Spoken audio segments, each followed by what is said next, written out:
What's up, everybody, and welcome back to Fireside Giants. I'm your host, Anthony Rivardo, and today we're starting our preseason coverage for the New York Giants. That's right. Training camp open practices to the public are done. The Giants do have some practices leading up this week for the preseason game, but that's behind closed doors, and that's also while they get their depth charts set and they get their offense and their defensive schemes installed throughout the week as they lead up to preseason week 1 matchup this Saturday at 1 p.m. versus the Buffalo Bills. Now, before we dive into these 3 position battles that I'm keeping an eye on in this first preseason game, I want to let you all know I will be live right here on the channel for the entirety of this preseason week 1 matchup. So if you don't want to listen to the NFL Network broadcast, you want to hear my play-by-play, my instant analysis and reaction to every single snap, tune in to Fireside Giants this Saturday. We'll probably start the live stream about 15 minutes before kickoff,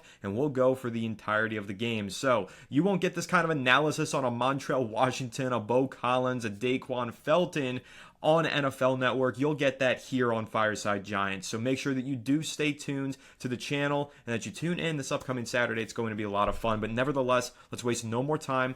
Let's talk about 3 of these position battles that I am watching during this week 1 preseason matchup. The first one being right guard. I'm keeping an eye on Evan Neal in this game.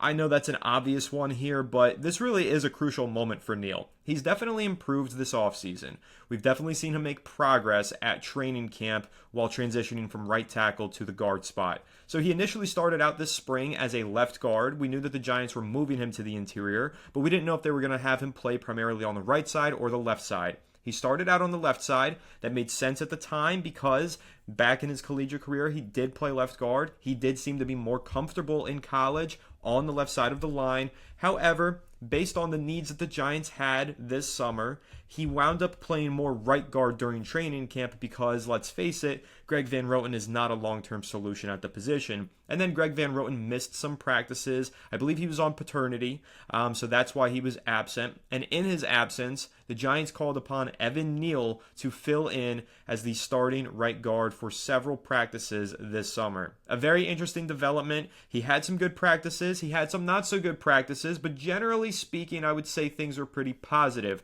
for Evan Neal.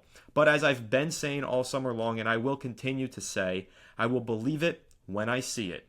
Now, I saw a little bit of it during training camp. I got some glimpses of it. I was there for 2 practices. I was there last Thursday and last Friday. I will say last Thursday, I thought that Evan Neal had a good practice. I think that he moved well in space. He had a very crucial block on a screen pass to spark a big run for Tyrone Tracy Jr.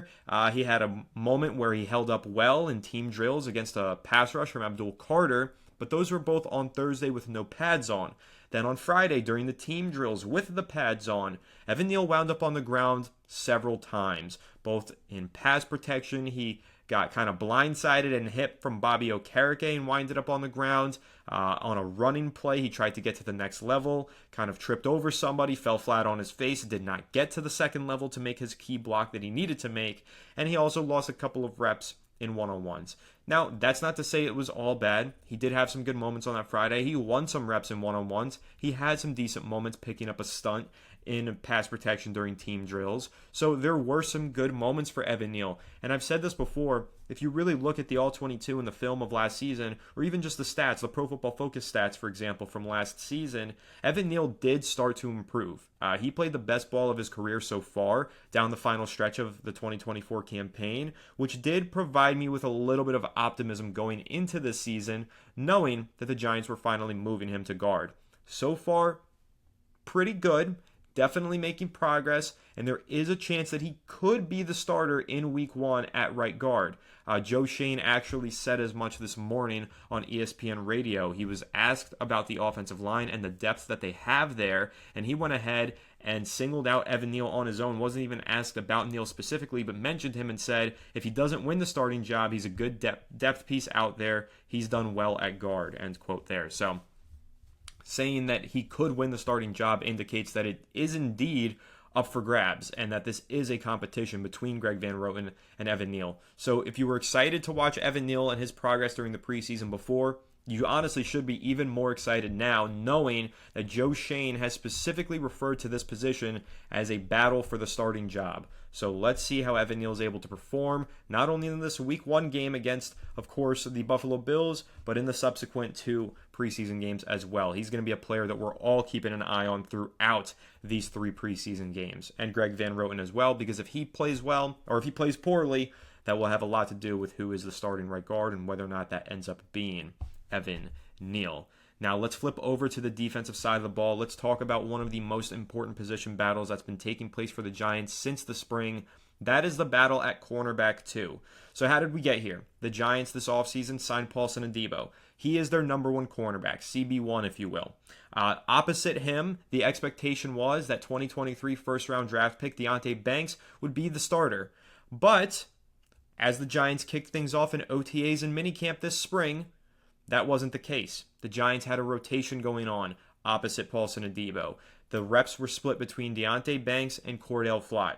Backtrack to last season, we all know Deonte Banks did not play his best ball. In fact, he played his worst football. He struggled immensely throughout the season. There were times where his effort was called into question. He had some very suspect moments, giving up on a few specific plays, definitely not putting his best effort in and not trying on every single down. Now, the Giants were losing those games. They were out of the running of the playoffs. It was a demoralizing season. The defense was on the field a lot. They were worn down. They were tired. Banks wasn't the only guy who had effort questions, but he did have the most glaringly obvious effort questions. And as a result, he ended up losing some of his snaps down the stretch of the season to Cordell Flott. While filling in for Deonte Banks, I have to give him credit. Cordell Flott was the better player last season, and he did play some pretty good football. He wasn't perfect, but he certainly was an improvement over the struggle that Deonte Banks was having last year. It's one thing to be a bad or an inconsistent player, but to be a liability is a completely different thing. And unfortunately, like Evan Neal seasons prior, last season, I think that you could classify Deonte Banks as a liability. Struggled immensely. The thing with Deonte Banks is he's good in coverage. He plays tight coverage. He just doesn't get his head turned around. And unfortunately, in the NFL, the ball skills of these wide receivers, it's elite. When you're going up against a Terry McLaurin, even an Amari Cooper last year for the Cleveland Browns, a CeeDee Lamb, of course, and A.J. Brown, these guys can track the football with the best of them because they are the best of them. And they will make those contested grabs. So as a cornerback, it doesn't matter how tight your coverage is, how much you are covering that wide receiver. If you don't get your head turned around and you don't make a play on that football, you are going to be letting up a big reception after big reception, and that is what happened to Deonte Banks in 2024. To his credit, this summer at training camp, he's definitely improved his ability to get his head turned around and break up some passes. In fact, at today's practice, again, it was a closed practice, but reporters were there, he did reportedly snag an interception off of Russell Wilson, his first interception of training camp. I've seen moments this training camp where he has gotten his head turned around, gotten his hand on the football and broken up passes. And I'm not just talking about crappy passes either. I'm talking about well-placed footballs intended for the best receiver on the team, Malik Neighbors, because he's had to go up against Neighbors quite a few times during training camp. But then there's also been moments where Neighbors has gotten the better of him, has made a contested grab, a leaping catch on the sidelines, right? We've seen moments where Banks still is not getting his head turned around in time and is surrendering big gains downfield. It's happening less, but it's still happening. Meanwhile, during the spring, John Schmelk of Giants.com reported that no defensive back, no cornerback that is, defensive back isn't the right term because Dane Belton was a savage during the spring, but no cornerback made more plays on the football than Cordell Flott. Apparently, he had a really good spring. He's had a good summer so far. Again, he's worked in there with the first team as the CB2. Shane Bowen said today that he thinks the competition is good for both of them, that he's hoping that it brings the best out of each of these two players. I'm hoping for the same thing, and that's why this is the number one position battle that I am most excited to watch during the preseason. There is a chance that Paulson Adebo plays. There's a chance that he plays a very minimal amount of snaps this preseason because he is the CB1, he is the starter, and he was injured last season. So as a result, those snaps that are sacrificed from Paulson Adebo, taken out of his hands, they're going to be put onto the plates of Deonte Banks and Cordell Flott. There's a chance that the Giants go into at least one of these preseason games with their two starting cornerbacks being Deonte Banks and Cordell Flott. and let the best man win. Whoever has the best reps, whoever is the best in coverage, that's probably the guy after the end of the preseason who ends up winning that CB2 job as we get into week 1 versus the Washington Commanders in early September. So this is the battle for the Giants that's going to decide a starting position most definitively. And obviously, with Deonte Banks being a former first-round pick, there's a lot riding on this position battle. The Giants would love to see a former first-round pick make an impact, see the return on investment. Keep in mind, the Giants didn't just stick and pick Deonte Banks either. They traded up one spot. They sacrificed 2 draft picks to trade up that one spot and ensure that they could take Deonte Banks. They had a tremendous amount of confidence in him. I had a tremendous amount of confidence in him. And he does have a tremendous amount of upside. Let's not get that wrong. His athletic ability, his coverage ability, he is a good football player at times. But he just has some things that he needs to fix and clean up. And whether or not he's able to do that, that will decide his fate. And he needs to demonstrate that he's able to fix those things this preseason. Put it on the film that you can be a reliable and solid football player in a starting lineup. Need to see it this preseason. If not, if Cordell Flott is the better player in the preseason, he does deserve to have the starting job. Former third-round pick. He's in his 4th season now. It's a contract year for him. He's got all the incentive in the world to play good football this year, and he's gotten better every single year. Last note on Cordell Flott. Keep in mind, guys, this is a player that was an outside cornerback at LSU. He played minimally as a rookie, but had some pretty bright moments. Then the Giants inexplicably moved him from outside cornerback into the slot for his sophomore season in the NFL. Last year, he moved back to the outside. He played his best football, and now he's entering year 4 again on the boundary. So there are reasons to be optimistic about Cordell Flott and his development and progress that he's made through 3 years and now going into this contract year. So CB2, that's a big one. I'm definitely watching out for that. Something else that I'm watching out for in this first preseason game is the backup left tackle and backup right tackle positions. This is not necessarily a full-on position battle, although it could be. The backup left tackle right now is James Hudson, who is technically the starter since Andrew Thomas is still on the PUP, physically unable to perform list. With Andrew Thomas still sidelined, still no word on when he will return, although the Giants are optimistic he'll be back by week 1. James Hudson is the backup left tackle. However, Marcus Bowe, the 5th-round pick that the Giants selected this offseason, has gotten some reps with the first team at left tackle. And he's gotten some reps with the first team at right tackle. And he's pretty much been working in as the backup for both of those positions. A lot of second-team reps at both left tackle and right tackle for Marcus Bowe. So I'm keeping an eye on him. I want to see how Marcus Bowe performs, but I'm also keeping an eye on James Hudson because I want to see that the Giants truly did upgrade at the backup left tackle position. That's been their Achilles heel over the last couple of years. Andrew Thomas getting hurt, and then after Andrew Thomas gets hurt, they have no answer to solve the offensive line problems because they don't have a strong enough left tackle. The hope is that James Hudson can be that answer. And if it's not James Hudson, the hope is that Marcus Bowe can be that answer. So not as much of a position battle between these two guys. I think Hudson's going to be the second string left tackle. I think Marcus Bowe will be the third string left tackle, the second string right tackle. But I just want to see how both of those guys perform. Are they game day ready? Could I feel comfortable knowing that Andrew Thomas is likely to miss time this season because he has each of the last 2 years? Do I feel comfortable putting either one of those two guys on the field at left tackle? Do the Giants feel comfortable doing that? That's what I'm trying to figure out through these 3 preseason games. So keeping a very close eye on the left tackle position, not just with James Hudson and the starters, but once we get into the backups, the second string being Marcus Bowe probably playing left tackle at some portion of this game, keeping an eye on that as well. And if Marcus Bowe doesn't play left tackle, I'm still curious to see how he performs at right tackle, because there is always the possibility that the Giants are less than impressed with James Hudson this preseason. Andrew Thomas is hurt or isn't ready in the regular season, and then they flip Jermaine Illuminor to the left side, and Marcus Bowe gets elevated to right tackle if they feel comfortable with that. So just generally speaking, keeping a close eye on Marcus Bowe. He's a 5th-round pick. I know the Giants don't want to rush his development, don't want to rush him onto the football field, but he really could be a key piece of this team and a key piece of the success of this offense because of the importance that he provides in terms of depth at both of these offensive tackle positions for the New York Giants. So keep a close eye on Marcus Bowe. So those are the three main positions that I'm keeping an eye on, but I'll give you guys two bonus ones here. I'm actually going to try my best to keep a close eye on special teams. Now, I know that's not really the most exciting thing to pay attention to, so I'll be brief in my explanation here. But Bryce Ford Wheaton did tear his Achilles, as we know, in training camp. And if you really paid attention last season, he played a pretty crucial role on special teams for the Giants. He was out there on field goals, he was out there on punts, and he was out there on kicks. He was a gunner. He was a block specialist on special teams. He is the one who, against the Seattle Seahawks, when the Giants blocked that field goal, credit from Isaiah Simmons with the block, it was Bryce Ford Wheaton and his 4.3 speed who scooped the football and scored 80 yards the other way. So it was a core special teams player, now out for the season. Who steps up? Well, the Giants have quite a few guys in contention for that.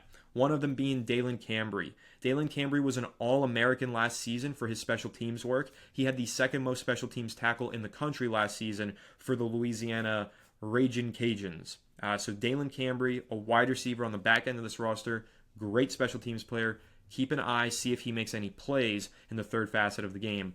As well as Bo Collins, the Notre Dame undrafted rookie free agent wide receiver, who's made a lot of plays on the offensive side of the ball, but has also been training as a gunner on the side here at training camp. He's been doing a lot of extra work while the team might have some lull periods, maybe during some team drills when the backup guys aren't going to get out there and they're standing on the sideline.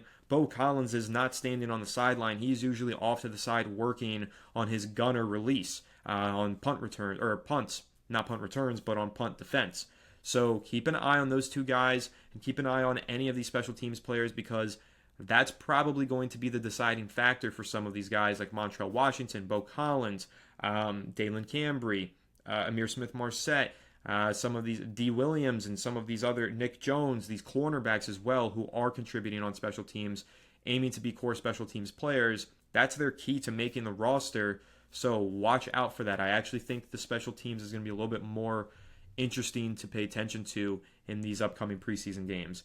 But I know a lot of you guys probably clicked off during the preseason special teams discussion, but let's talk about the wide receivers at the back end of this roster before we wrap up here. I mentioned all of them just then.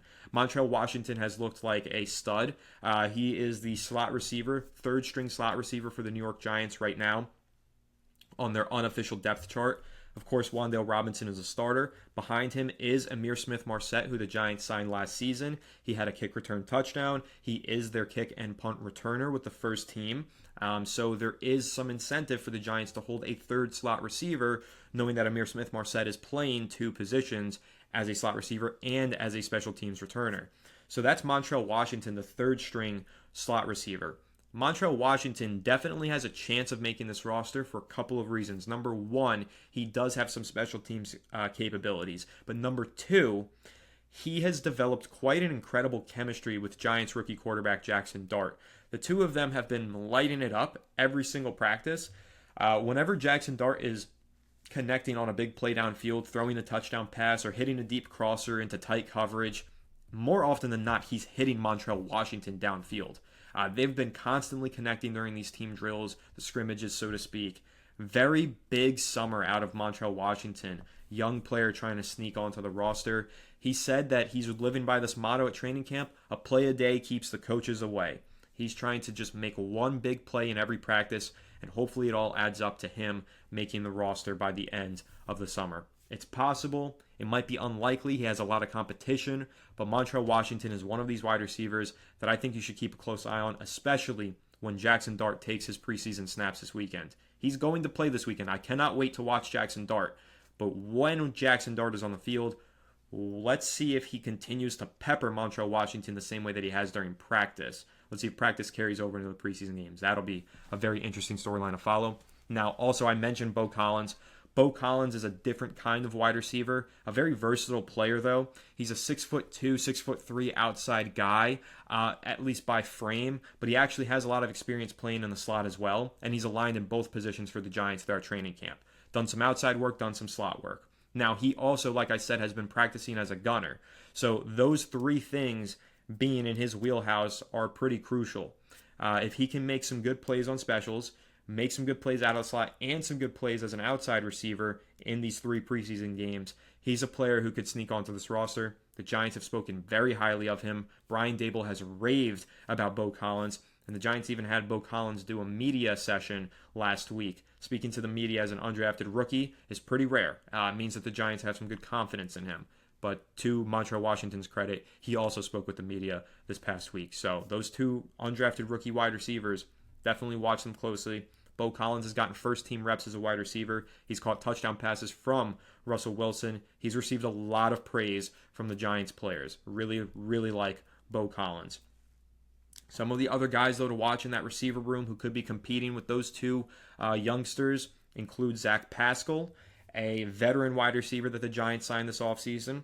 Lil Jordan Humphrey as well, another veteran that they signed. He's a big 6'4" outside body. He's made a lot of plays this summer, especially on these back shoulder throws that he's received from the likes of Russ, from Dart, and also from Jameis. He's pretty much played with all the quarterbacks this summer, which is pretty rare for a receiver to do if you're a backup. Usually you play with one team, but he's kind of gotten some good experience with the first, second, and third. So keep an eye on Lil Jordan Humphrey as well. Maybe the Giants want to keep some veteran experience. I think he's entering his 4th season in the NFL. Amir Smith-Marset, like I mentioned. Jordan Bly is another undrafted rookie who's had some good moments. He also contributes on specials. And Antoine Wells Jr., he'll probably be out there whenever Jackson Dart is out there. They have familiarity playing with each other last season at Ole Miss.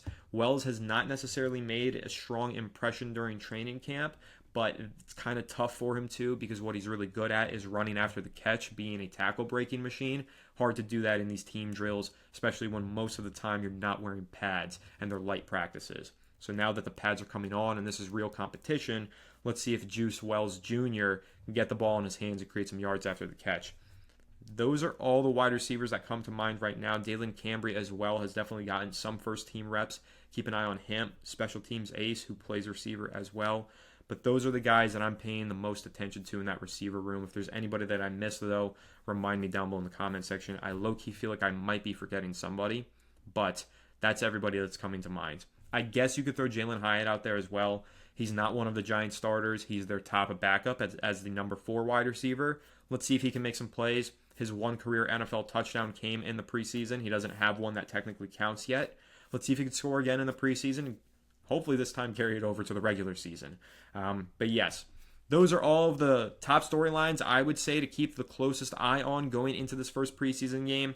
Now, guys, like I said, I will be live on Saturday to react to the preseason game. I probably will also be live on Friday to preview the preseason game. So if you've got questions about the preseason, you've got questions about training camp, the Giants, whatever, come meet me here on Fireside Giants on Friday afternoon for a 1-hour live stream where I will go over all of your questions and just engage with you guys, have some conversations and interact and talk about our New York Giants. There's a lot to talk about. I haven't done a live in a while. I haven't given you guys an opportunity to ask me questions, get my specific takes on the niche topics of conversation that you might have in your mind. So do tune in on Friday afternoon and tune in on Saturday to watch the live play-by-play reaction to Giants versus Bills preseason week 1. Until then, though, make sure you leave a like if you enjoyed, subscribe to the channel if you're new, ring the bell so you don't miss an episode, and comment your thoughts down below in the comment section. If you're listening on Apple or Spotify, make sure to leave us a 5-star review, and go ahead and follow us on all of our social media channels at Fireside Giants. Without further ado, I'll catch you on the next one. Have a good one, and